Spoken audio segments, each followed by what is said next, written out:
এটা কি দিলেন? হ্যাঁ, ফকিন্নি গো মতো। তুই আমাকে ফকিন্নি বলছিস? ফকিন্নি রে, ফকিন্নি গম না তো কি কম। রাস্তাঘাটে যে ভিক্ষুকরা আছে না, হেরাও যদি আমার রিক্সায় উঠে থেকে বেশি টাকা দেয়। বেয়াদব, তোকে ভাড়াই দিব না। দে আমার টাকা দে। আপনার টাকা আমি নিবো না। আপনার যে ভাড়া দেওয়ার ক্ষমতা নাই এটা আমি বুঝছি। আপনি অপমান করছে। আমার টাকা দেওয়ার ক্ষমতা নাই। তুই জানিস আমার কত টাকা? 1000 টাকা। তুই রিক্সা চালাচ্ছিস? হ্যাঁ, রিক্সা চালাইতেছি তো আপনার সমস্যা কি? ম্যাডাম, দুলাভাই দিয়ে রিক্সা চালায়। রিক্সা চালিয়ে আমার মেয়েকে খাওয়াতে পারবি?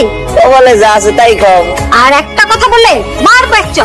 দুলাভাই রিক্সা চালাইতেছে, এ তো চুরি করতেছে না। তোর মতো রিক্সাওয়ালার ঘরে আমার মেয়েকে রাখবো না।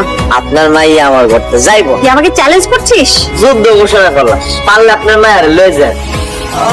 এই স্টুপিড, তোকে আমি পুলিশে দেব। ম্যাডাম, পুলিশে দিবেন কি লেগা? দুলাভাই কি কোনো অন্যায় করছে? অনু, আয় অনু। তুমি আসছো? এই নাও তোমার বাজার। অর্ধেক বেলা যেতে না যেতে তুমি এত টাকা নিয়ে আসছো। তুমি কি নতুন কোনো কাজ পেয়েছো? আরে না, কাজ পাই নাই, কাজ জন্ম দিছি। কাজ জন্ম দিয়েছো মানে? রিক্সা চালাই। তুমি রিক্সা চালাচ্ছ? ও, মাইছে ভালোবাসার লেগে তো কত কিছুই করে। আমি না হয় রিক্সা চালাইলাম, সমস্যা কি? তারপরেও তুমি এত কষ্টের কাজ করবা?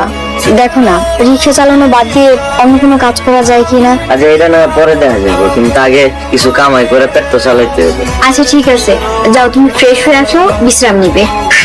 অনু, আমার কি হলো? এই যে তোমার যে 1000 টাকার একটা কচকচা নোট দিলাম, কত এটা কই থেকে পাইছি?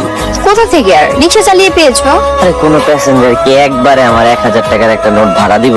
তাহলে এটা পাইছি আমার দজ্জাল শাশুড়ি আমার কাছ থেকে। কি আম্মু তোমাকে 1000 টাকা দিছে? দজ্জাল শাশুড়ি আমার প্যাসেঞ্জার ছিল, তার কাছ থেকে ছলে বলে কৌশলে 1000 টাকা মাইরা দিছি। আম্মু তোমাকে 1000 টাকা দিয়ে দিল? হ্যালো আপামনি, আমি মিনা। মরে মরে অবস্থা, হাসপাতাল নিয়ে চিকিৎসা দিছে। আরে কি হলো তো? মরেই যাইতো। এখন আম্মুর কি অবস্থা? এলো ম্যাডামের লাগে আপনি কথা বলুন। হ্যালো, তুই যদি না আসিস, আপনি আমার দিয়ে মিছা কথা কইলেন। একদম চুপ। আমিও দেখবো ওই ফকিন্নির কোন আমার মেয়ের কিভাবে আটকে রাখতো। এই খারাপ খারাপ, তুমি এরকম তাড়াহুড়া করে কই যাইতেছো? আম্মুর কাছে যাচ্ছি। তুমি জল্লাদ শাশুড়ির কাছে যাইতেছো? আমার অসুস্থ আম্মুকে তুমি দজ্জাল বলবা না।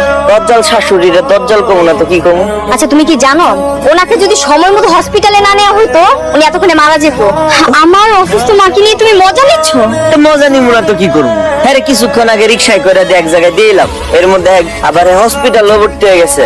বুঝলাম, দজ্জাল শাশুড়ি অভিনয় ধরছে, অভিনয়। আমার মা এদিকে ওষুধ খেয়ে মরে যাচ্ছে, আর তুই বলতেছো সে অভিনয় করছে? অভিনয় না, তোমার মা সিনেমা করতেছে। ওই যে দেখছো না সিনেমাতে বড়লোক মায়েরা তাদের মেয়েরা যদি গরিব ঘরের কোনো ছেলের সাথে ভাইগা যায়, তারে আনার লেগা ছল চতুর কৌশল কইরা নিয়ে আসে, এরকম অভিনয় করতেছে। আমার অসুস্থ আম্মু সিনেমা করতেছে, তাই না? আমার আম্মা সিনেমা করতেছে, জল্লাদ শাশুড়ি ওরা অভিনয়। একদম চুপ, আর একটা কথা বলবা না। ওরে ভাই কই যাও? আরে দাঁড়াও না।